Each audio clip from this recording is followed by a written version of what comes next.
병원이나 약국 다녀오시고 나서 그 실손보험금 청구할 때요. 영수증 챙기고 세분의 역서 발급받고 이걸 또 보험사 앱에 힘들게 사진 찍어 올리거나 팩스 보내고 솔직히 좀 번거로우셨죠? 네, 그렇죠. 매번 하려면 그게 은근히 일이거든요. 근데 이제 좋은 소식이 있습니다. 실손24라고 들어보셨나요? 이 실손보험 청구 간소화 시스템이 드디어 2025년 10월 25일부터는 우리가 자주 가는 동네 의원이나 약국까지 확대 적용된다고 합니다. 네, 맞습니다. 그래서 오늘은 저희가 금융위원회 발표 자료들을 좀 깊이 있게 들여다보면서요. 이 실손24 시스템이 도대체 뭐고 또 여러분께서 실생활에서 이걸 어떻게 쓰실 수 있는지 그리고 혹시나 놓치기 쉬운 점들은 없는지 한번 제대로 파헤쳐 보겠습니다. 네, 좋습니다. 이 새로운 변화 여러분이 잘 활용하실 수 있게 핵심만 쏙쏙 뽑아드릴게요. 네, 이게 작년, 그러니까 2024년 10월에요. 이미 병원급 의료기관들 있잖아요. 종합병원 같은 큰 병원들. 거기서는 먼저 시작했던 시스템입니다. 아, 이미 시행 중이었군요. 네, 근데 이제 그게 거의 모든 의료기관, 그러니까 동네 의원이나 약국까지 그 대상이 넓어지는 상당히 중요한 변화 시점이라고 할 수 있죠. 거의 모든 곳으로요? 네, 그런데 이게 바로 내일부터 모든 병원, 약국에서 마법처럼 딱 쓸 수 있다. 이건 아닙니다. 아, 그게 중요한 포인트겠네요. 네, 아직 시스템이 연동된 곳이 좀 제한적이기도 하고요. 또 이용하실 때 꼭 알아두셔야 할 점들이 몇 가지 있어요. 오늘 그 부분을 제가 좀 명확하게 짚어드리려고 합니다. 네, 바로 그게 궁금했습니다. 확대 시행이라고는 하는데 정확히 뭐가 어떻게 바뀌는 건가요?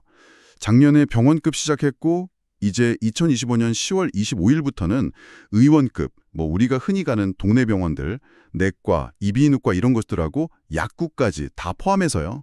그럼 이론상으로는 거의 모든 병원현, 약국에서 서류 없이 그냥 컴퓨터로, 전산으로 보험금 청구가 가능해진다. 이렇게 이해하면 될까요? 네, 맞습니다. 이론적으로는 정확히 그렇습니다. 이게 보험업법이 바뀌면서 대상이 되는 전체 요양기관이라는 곳들이요. 이 요양기관이라는 게 병원, 의원, 한의원, 치과, 약국 이걸 다 합쳐서 부르는 말이거든요.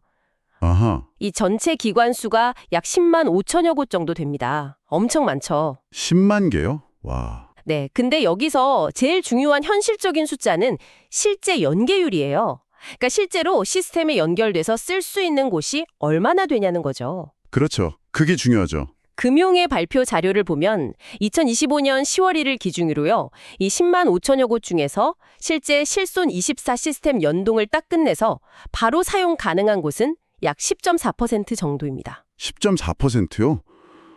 생각보다 훨씬 낮은데요? 네, 그러니까 한 1,900여 곳 정도만 지금 쓸 수 있다는 거죠. 그러니까 전체 대상기관 10곳 중에 한 곳 정도만 준비가 된 거네요, 아직은. 특히 이번에 새로 포함되는 동네 의원이나 약국, 이런 곳들의 참여율은 좀 어떤가요?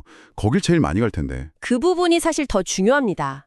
이번 2단계 확대 대상이 되는 의원급 기관하고 약국만 딱 떼서 보면요. 연계율이 6.9%밖에 안 됩니다. 6.9%. 더 낮네요. 네, 전체 평균보다도 낮죠. 아직은 정말 시작 단계라고 봐야 합니다.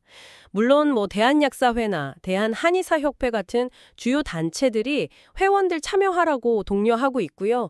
또 시스템 개발에 참여하겠다고 한 전자의무기록, 그 EMR이라고 하죠. 네네, 병원 컴퓨터 프로그램 같은 거요? 네, 그 프로그램을 쓰는 병원이나 약국까지 합치면 앞으로 전체의 한 50% 이상, 그러니까 약 5만 3천 곳 정도까지는 연계될 가능성이 있다. 이렇게 전망은 하고 있습니다. 아, 50%까지는 갈 수도 있다. 네, 근데 이건 어디까지나 가능성이고요. 당장 내일부터 내가 자주 가는 동네 병원이나 약국에서 짠! 하고 실손 24를 쓸 수 있을 거다. 이렇게 기대하기는 좀 어렵습니다. 그렇군요. 핵심은 아직 모든 곳에서 되는 건 아니니까 쓰기 전에 꼭 확인해야 한다. 이겁니다. 알겠습니다. 가능성은 있지만 현실은 아직 따라가지 못하고 있다. 그래서 확인이 필수다. 오케이. 그럼 이제 가장 중요한 실제 사용법으로 넘어가 보죠. 만약에 내가 가는 병원이나 약국이 운 좋게 이 시스템에 참여하고 있다. 그러면 우리가 소비자가 직접 이 실손 24를 어떻게 써야 하는 건가요?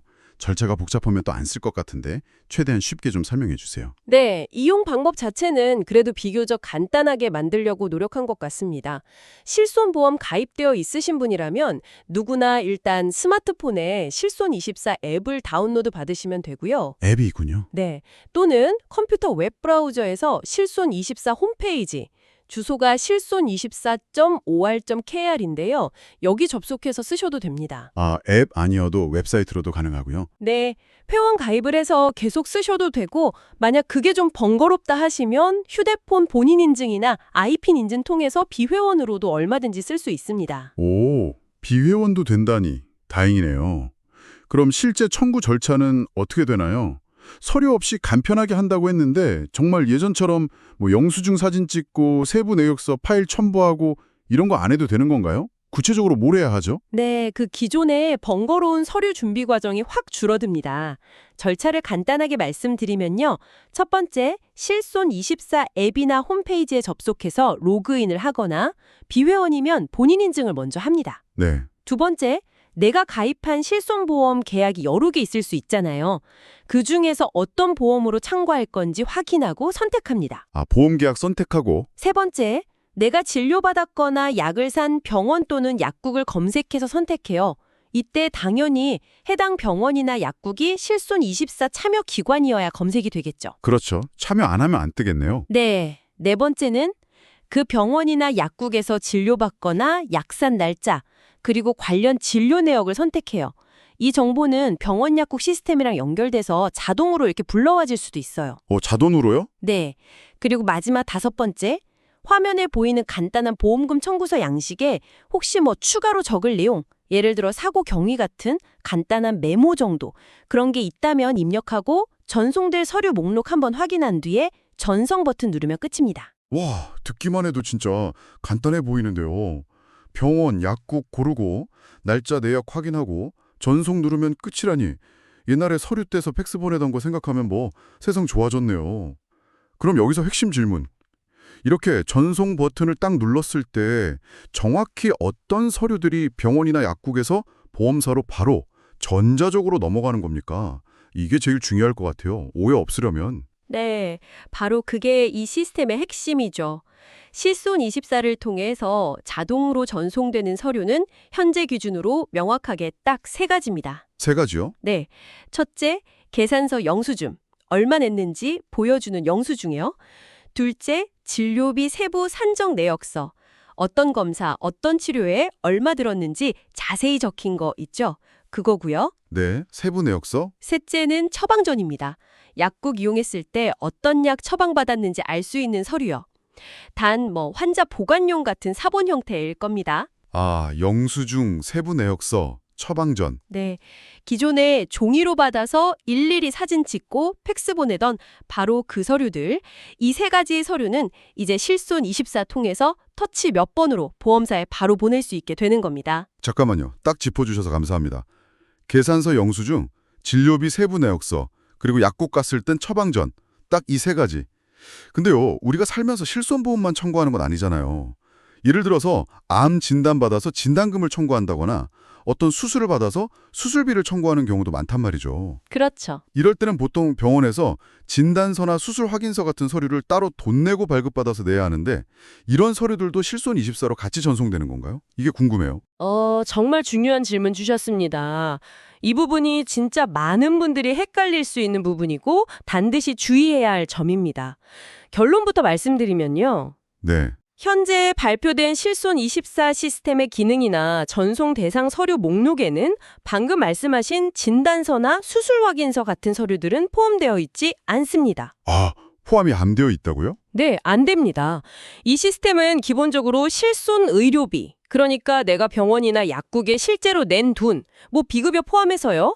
그걸 돌려받으려고 청구할 때 필요한 서류들, 즉 아까 말씀드린 영수증, 세부 내역서, 처방전, 이 세 가지의 전송을 간편하게 해주는 데 초점이 맞춰져 있어요. 실손 의료비 청구에만요? 그렇죠. 그런데 암 진단금이나 수술비처럼 어떤 조건이 딱 맞으면 정해진 금액, 1,000만 원, 500만 원 이렇게 받는 소위 정액보장 보험금 있잖아요. 네네, 정액보장이요. 이런 건 청구할 때 필수적으로 진단명이나 수술명이 정확히 적힌 공식 증명 서류가 필요해요. 진단서, 수술 확인서, 입퇴원 확인서 같은 것들이요. 근데 이런 서류들은 현재 실손24의 자동 전송 대상이 아닙니다. 아, 그럼 어떻게 해요? 따라서 만약에 진단금이나 수술비 같은 걸 청구해야 한다면 여전히 기존 방식대로 병원에서 해당 서류를 종이로 발급받으셔야 하고요. 그걸 보험사에 직접 사진 찍어서 앱으로 보내거나 우편으로 보내는 등 별도로 제출해야 할 가능성이 매우 높습니다. 와, 이건 진짜 꼭 알아야겠네요. 네, 실손24가 모든 보험금 청구를 다 해결해주는 만능 시스템은 아니라는 점, 이거 꼭 기억하셔야 합니다. 하마터면 실손24 쓰면 이제 병원 서류 뗄 일 없겠다 이렇게 생각할 뻔했어요.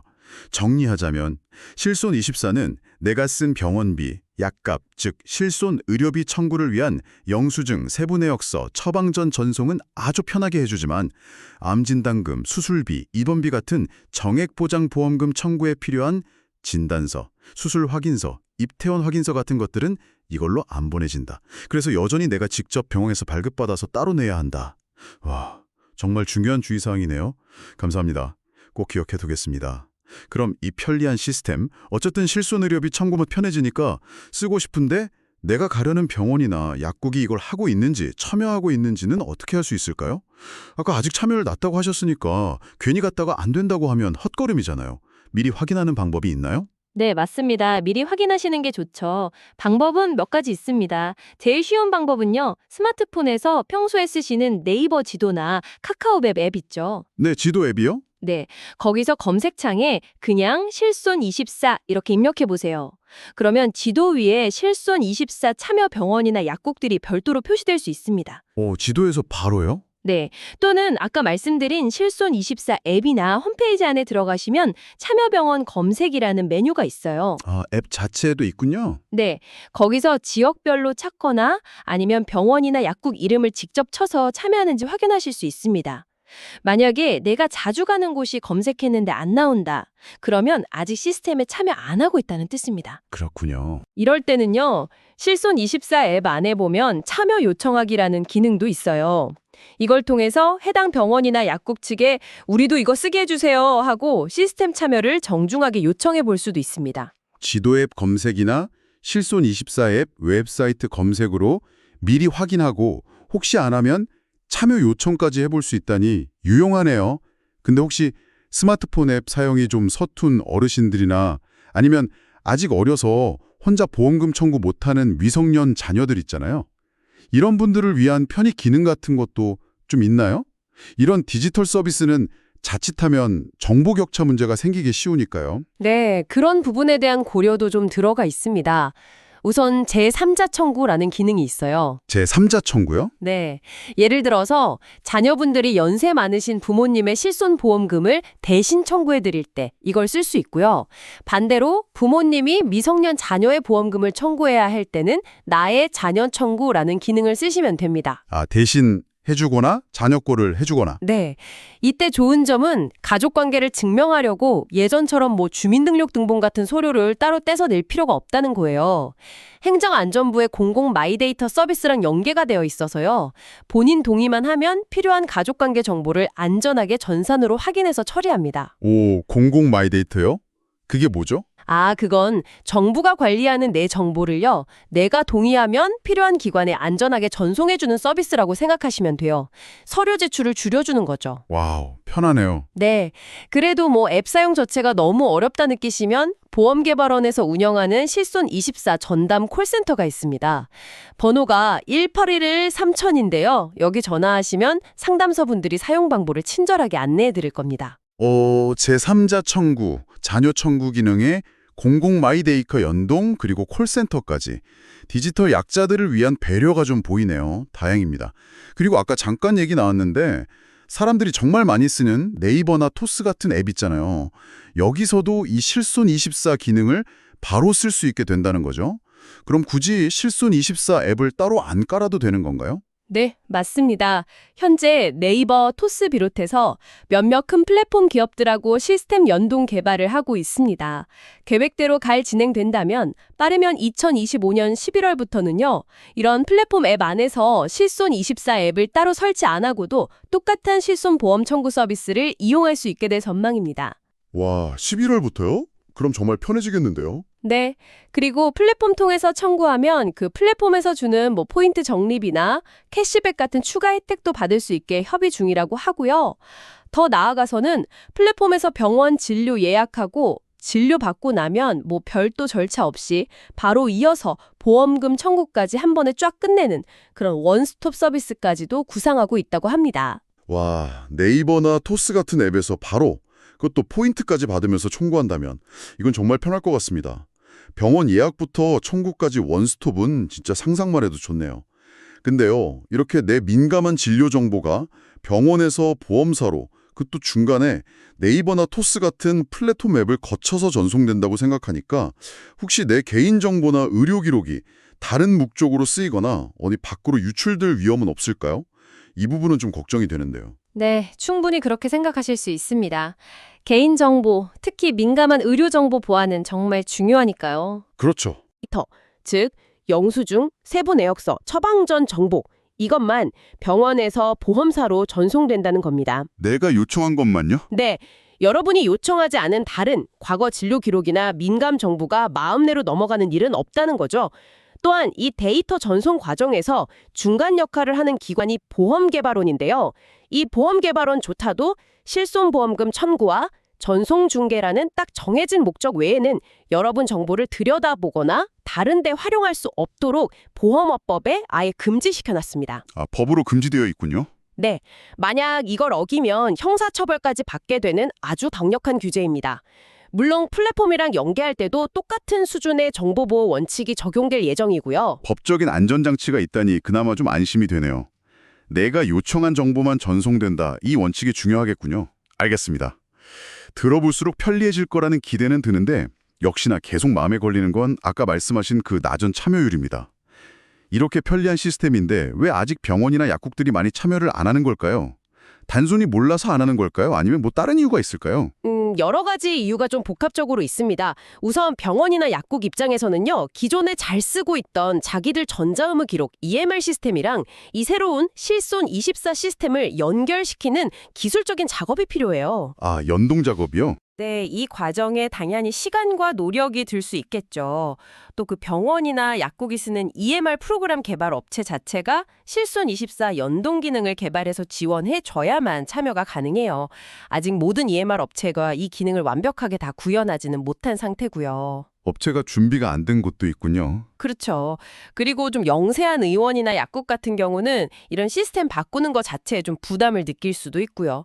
물론 정부랑 보험업계에서도 참여를 늘리려고 여러 가지 당근책, 인센티브를 주고 있습니다. 어떤 것들이 있죠? 예를 들면 실손24 참여병원에는 신용보증기금에서 보증료율을 좀 깎아준다거나 아니면 병원이 의무적으로 가입해야 하는 배상책임보험 같은 거 보험료를 할인해주는 혜택을 주고 있어요.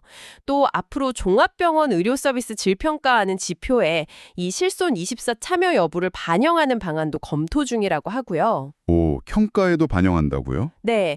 하지만 이런 노력에도 불구하고 모든 병원과 약국에서 정말 원활하게 이 시스템을 쓸 수 있는 환경이 딱 갖춰지기까지는 현실적으로 시간이 조금 더 필요할 걸로 보입니다. 네, 병원이나 약국 입장에서도 나름의 사정이랑 기술적인 문제들이 얽혀 있군요. 인센티브도 주고 노력하고 있다니 앞으로 참여율이 좀 더 팍팍 올라가기를 기대해 봐야겠습니다. 자, 오늘 저희는 실손보험 청구 방식에 큰 변화를 가져올 이 전산화 시스템 실손24의 확대 시행 소식을 아주 자세히 살펴봤습니다. 정리를 좀 해보자면 이제 실손24 앱이나 웹사이트 그리고 곧 연동될 네이버, 토스 같은 플랫폼 앱을 통해서 1. 병원 영수증 2. 진료비 세부 내역서 3. 처방전 이 세 가지 서류는 아주 간편하게 전자적으로 전송해서 실손 의료비를 청구할 수 있게 된다. 이게 핵심이네요. 네, 맞습니다. 하지만 동시에 두 가지 중요한 그러나를 꼭 기억해 주셨으면 해요. 두 가지 그러나요? 네. 첫째, 아직 모든 병원과 약국이 이 시스템에 참여하려는 건 아니니까 이용 전에 내가 간 곳이 실손24 참여기관인지 꼭 확인해야 한다는 점, 지도 앱이나 실손24 앱 웹 검색 꼭 활용하시고요. 네, 확인 필수. 둘째, 이 시스템은 기본적으로 실손 의료비 청구를 위한 거니까 진단금이나 수술비처럼 별도의 증빙 서류, 즉 진단서나 수술 확인서 같은 게 필요한 정액 보장 보험금을 청구할 때는 여전히 해당 서류를 직접 발급받아서 별도로 보험사에 내야 할 가능성이 높다는 점입니다. 아, 진단서, 수술 확인서는 별도 제출. 네, 기술이 발전해서 편리해지는 만큼 그 과정에서 나타나는 이런 변화 내용하고 현재 한계점 같은 것들을 잘 이해하고 활용하는 지혜가 필요합니다. 앞으로 참여기관이 꾸준히 늘고 시스템이 안정화되면 정말 실손 보험금 청구 때문에 스트레스 받는 일은 크게 줄어들 것으로 기대합니다. 맞습니다. 편리함 이면의 주의점까지 잘 챙겨야겠네요. 자, 오늘 저희가 함께 살펴보니 실손24 이야기 외에도요. 이렇게 나의 건강 정보가 점점 더 디지털화되고 여러 플랫폼을 통해서 더 쉽게 접근하고 관리할 수 있게 되는 큰 흐름이 지금 진행되고 있습니다. 단순히 보험금 청구가 편리해지는 걸 넘어서 이런 변화가 앞으로 여러분 각자의 건강 정보를 관리하는 방식이나 병원, 약국 같은 의료 서비스를 이용하는 패턴에 또 어떤 영향을 미치게 될지 한 번쯤 생각해 보시는 건 어떨까요? 네, 중요한 질문인 것 같습니다. 어쩌면 예상치 못한 새로운 기회가 열릴 수도 있고요. 반대로 프라이버시나 정보 활용에 대한 새로운 고민거리가 생겨날 수도 있을 것 같습니다. 이 질문을 여러분께 한번 던져드리면서 오늘 이야기는 여기서 마무리하겠습니다.